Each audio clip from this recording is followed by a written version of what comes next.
Welcome back, ladies and gentlemen, to another episode of the Johnnies Report. A much happier Johnnies Report here this evening as your St. John's Red Storm take down the Butler Bulldogs by a final score of 84-70 in a game that saw St. John's teeter in the first half and then really got going in the second half to get the 14-point win. First, we'll obviously get into the game, but we'd also like to talk about a new sponsor that we have here at the Big East Energy Network, Home Field Apparel. Go to Home Field Apparel to get all your St. John's clothing needs. We will, of course, have some more stuff, some more information coming out soon about the new sponsor here for the Big East Energy Network. Now, this game for St. John's, I got to tell you, felt like for the first time all year, a game that St. John's finally, against a formidable opponent, so I'm not talking about William & Mary's or Bucknell's or any of that stuff. I'm talking about a formidable opponent in the Butler Bulldogs. St. John's was pedal to the metal in the second half on the defensive end. That was a really nice thing to see. They did surprise me tonight, because I thought St. John's was going to do let's face it, what we've seen St. John's do time and time again throughout, this season, where they get out to a decent start and then they just kind of wither as the game goes on. Something happens on the offensive end. They're struggling and it affects their defense. That didn't happen tonight. Tonight, they were a much better team. They were a much more fundamentally sound defensive team. Michael Ajayi on Butler got into foul trouble early. They did a good job at, getting Butler into foul trouble early, and then St. John's was able to capitalize on those mistakes from the Bulldogs. Now, Zuby Ejiofor also found himself into foul trouble. He was the highest scoring player for St. John's with 18 points. Second to him was Bryce Hopkins with 17. It was great to see Bryce Hopkins look like a much better version of Bryce Hopkins. I think for the first time in a while, it's safe to say he looked like the version of Bryce Hopkins that we were expecting St. John's to get. And I think it's really something that, as this season kind of continues to move forward, and as we continue to get further and further into the season, how will he play from a game-to-game basis is going to be something that, of course, everyone will be monitoring, and it will be something that a lot of people will be, of course, talking about. Now, for this St. John's team defensively, I want to bring up something here in this second half. You can see the play-by-play, the scoring from St. John's throughout the second half. As you notice, there weren't too many times that St. John's went on a really long scoring drought and specifically got killed on a long scoring drought. There was between as you see, the 12:32 mark and 9:14 mark, so about 3 minutes there, St. John's didn't get a bucket. But you look at the Butler Bulldogs, they only wound up cutting it to a 5-point game. They only got 3 points, a trip to the line and a layup. So they only made a 4-0 run. Again, it's an example of St. John's defense not withering away, and St. John's tonight being a more mentally strong team. And as you can see here, there were even some other examples of that. You went up by 17 with 5:37 to go in the second half, and it's not like Butler cut it to within single digits. And one thing that I really noted as well was when they went up 13 rather, when Zuby made the 2 free throws at the line, it was kind of a similar number that we saw St. John's get to against Providence, and then they allowed Providence to come right back into the game. That didn't happen. So they did a much better job being able to close out. So I really highlighted that. I wanted to point that out. A much better job by the Johnnies here this evening. late, I thought Uzziah Sellers also had a couple big moments. He finished with 10 points, 5 rebounds, 4 assists, had a couple tough buckets there towards the end. The three-point shooting tonight, though, I mean, both teams made seven threes, and St. John's attempted 19, Butler 17. So that wasn't a huge discrepancy either, but the one three-pointer that I think everyone obviously highlighted as being like that, moment in the game where you could say, man, that was a turnaround, a huge key to the game, was Ruben Prey's buzzer beater to end the first half. After Bizjack got Butler to up 3 with 25 seconds left, St. John's used their use it or lose it timeout, and they set up a play for, I think it's safe to say, an unlikely three-point shooter, Ruben Prey, in the corner, and he knocks down the three-pointer, and St. John's ties it up at 42, and I felt like, okay, that kind of gave them some real momentum. Now, I know it's at the end of the first half. There's also you got 20 more minutes to go before the game's decided, but the reason why I thought that was so big is because, hey, at least it got St. John's to feeling good heading into the half. They went into the half with some upward momentum. They've had that happen throughout the season at times, but tonight they were pedal to the metal. They were so much better defensively. They were just a so much more fundamental team tonight, and I thought that was something we haven't seen all year. Butler came into tonight in the net. They were 46th. I think for Butler, they had a real nice start to their season, but it doesn't feel like, they're going to necessarily be too much of a factor, dare I say. I can't imagine they're going to really do anything crazy. You never know. Stranger things have happened. Maybe they go on a run, but this could be a down-to-earth moment for the Butler Bulldogs. However, for St. John's right now, you need to be a fan of Butler. You got to hope Butler's going to be able to put things together,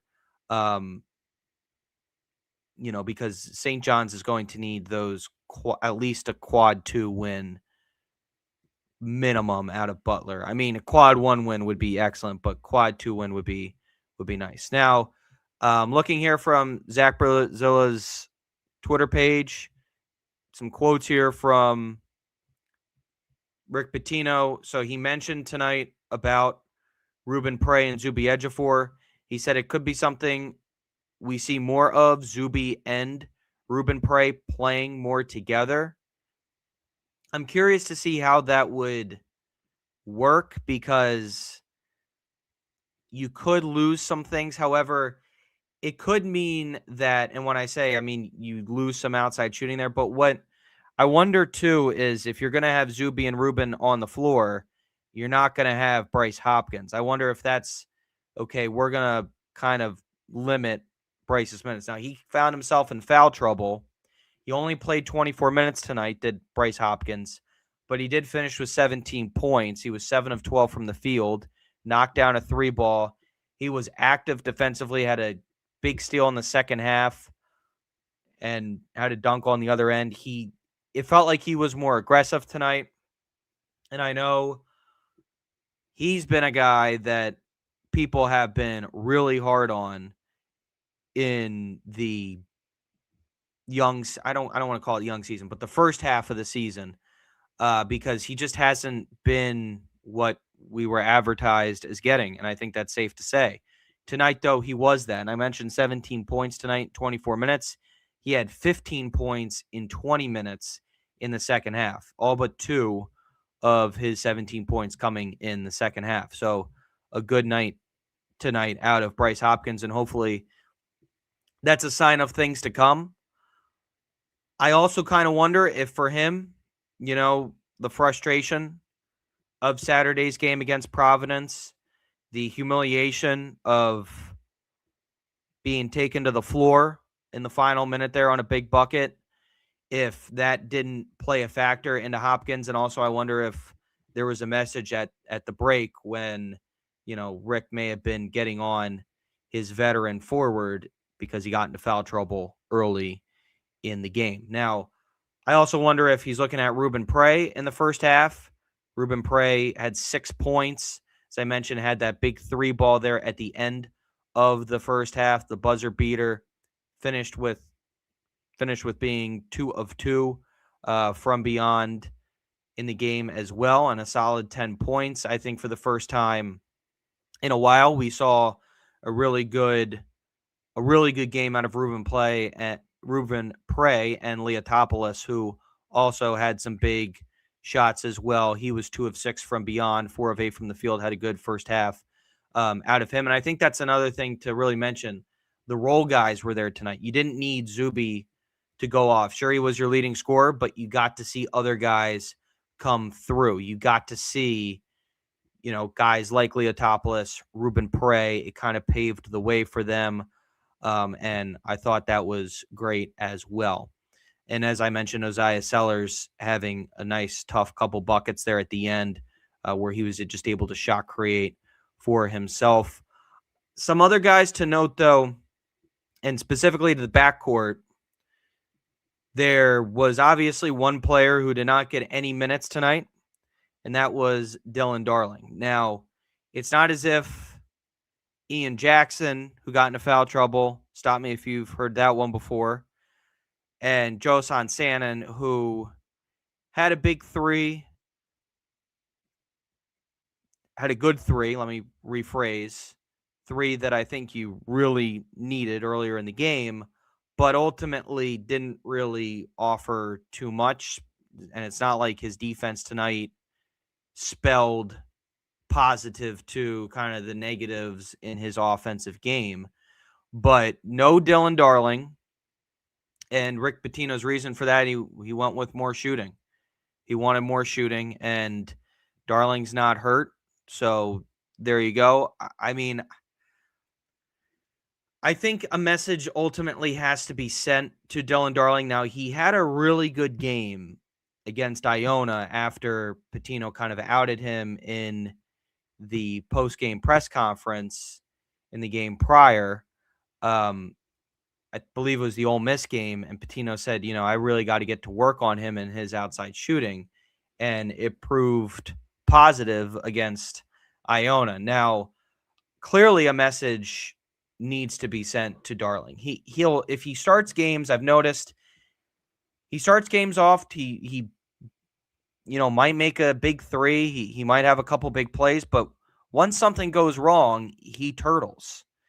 And I think, or I should say, I don't know if it has to do with you're playing for a team that there's a lot more expectations, a lot more at stake than Washington or Idaho State. I don't know if it's being on the East Coast or he's just having, and I think this is really what it is, a tough time really adapting to the offense and a tough time adapting maybe towards, some of the harder coaching that he's been getting. But on the flip side, I mean, defensively, this should be his style. Now, he struggles to defend without fouling, but you can see the hustle and effort is there, which a coach like Rick Pitino, or really any coach for that matter, is going to find positives in. But the big issue for St. John's this year, a big glaring one, has been the fact that, again, they cannot get decent shooting. And Dylan Darling just has not been that answer. I mean, he's a scrapper, which you can respect, but when it comes to his offensive game, and if you were expecting him to even be anything sort of a point guard for your team, he hasn't been that at all. And I mean, that's just been a common theme, not just with him, but for St. John's really as a whole. And clearly, that's been something that everyone's been talking about, including us here. Tonight, though, we will not go too far into that, as St. John's, of course, was able to get the win. So stick, of course, more to the positive side. Although, listen, you're able to beat a Butler team, as I mentioned, that,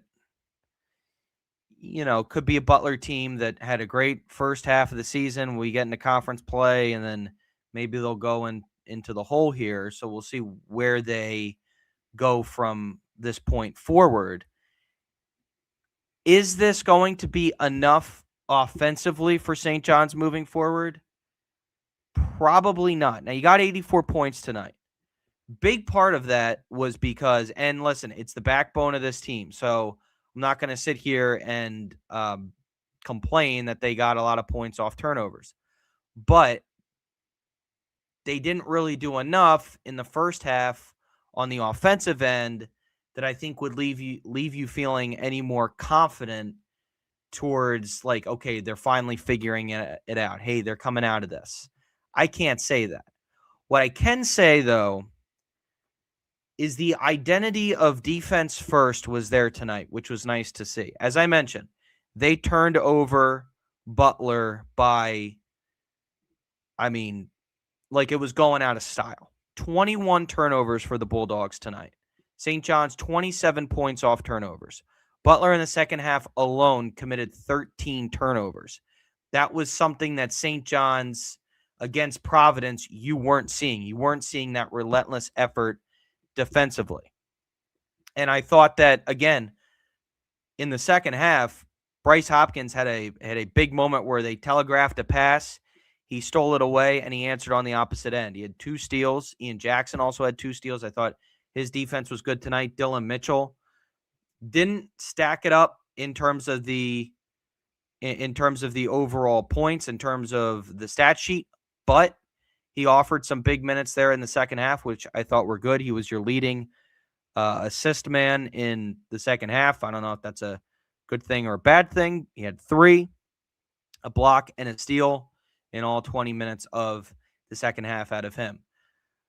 It's a game for St. John's that you needed to have after a brutal loss against Providence, because had they beaten Providence and then had they beaten Butler tonight, had they just held on to beat Providence, period, like not even, by 10 or anything like that, had they just gotten a W and it not look really bad on your resume, because that's a quad 3 loss against Providence. I didn't know necessarily where they were going to put it at the time, but now seeing that it's a quad 3 loss, you recognize that this is similar to what happened 2 years ago against Boston College and Michigan, what ultimately held you out of making the tournament. And as I was talking to a lot of my buddies after that game, if you're not losing to a team named UConn, Seton Hall, Villanova this year, it's going to be really tough. Now, fingers crossed, I saw Creighton's on bubble watch for Joe Lunardi field of 68. So hopefully, Creighton starts making some noise here. Fingers crossed on the Blue Jays for the sake of the conference. But unless you're losing to those teams, I wouldn't put Creighton in there yet. It's not going to be looked at as a quality loss. It's not like you're losing to a Kentucky or to teams like earlier in the year, Alabama or Iowa State. So St. John's, again, had you beaten Providence, then beat Butler, we're not sitting here. I don't want to say I'm still saying the sky is falling, or I wasn't necessarily saying the sky was falling Saturday, although I could see why people took it that way, which I don't blame you. It is rather very much a point in the season right now where they have to come together, because you cannot afford bad losses like that moving forward throughout this season. Butler came into tonight, I mentioned it, 46th in the net. And granted, you got out there, it's a road win. So we'll see where that ends up in the net, and we'll see where they end up putting them. If I'm not mistaken, I think that borderline's a quad 1 win. I believe St. John's has only one quad 1 win right now in their net, and that is the win against Baylor. So obviously, there's some room to grow in your ultimate resume. But all right. So St. John's get the W tonight. Hopefully you start to feel better about yourself and things, because as I talked about in the preseason and as we were looking at this schedule, you're getting kind of to that point to where you're going to face some tougher Big East opponents here coming up. And it starts with a Saturday afternoon affair against the Creighton Blue Jays out in Omaha, Nebraska. Now that is a game, that is an arena that has haunted St. John's so many times. I mean, you think about 2 years ago, the controversial loss. Last year, St. John's just couldn't find any offense, and ended up losing in a dogfight. And then, you think back to how many times before and before and before that. I mean, just in separate eras here where St. John's has gone out to Omaha and they haven't been able to come away with the W. So again, hopefully defense is going to continue to travel for St. John's as they'll head out to Omaha upcoming here on Saturday. But thanks everyone for tuning into this episode. We'll be back on soon to, of course, talk more St. John's basketball. And hopefully this is going to be a sign of things starting to get back right for the Johnnies. Fingers crossed. Thanks for tuning in. We'll talk to you next time.